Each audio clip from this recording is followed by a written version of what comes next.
বিশ্বনবী বললেন, আমি তো বক্সিং খেলি না রে বাপ। রুকানা বলল, তাহলে আমিও কালেমা পড়ি না।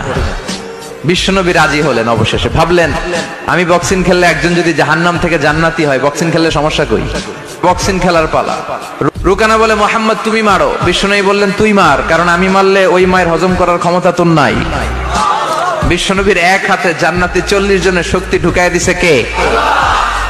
তো বিশ্বনবী মাইট দিলে এটাও হজম করতে পারবে? কথা কর।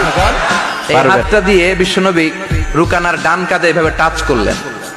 মারে নাই, খালি বলছে, রুকানা এত লাফাস কেন? টাচ করার সাথে সাথে রুকানা বেহুশ হয়ে জমিনে পড়ে যায়। সবাই তো অবাক। ঘটনা কি? ঘটনা সবাই বলে, রুকানা তুই তো অনেক বড় পালোয়ান, আব্দুল্লাহর বেটা মোহাম্মদ ঘুষিও দিল না, লাথিও মারলো না, বেহুশ হইলি কেন?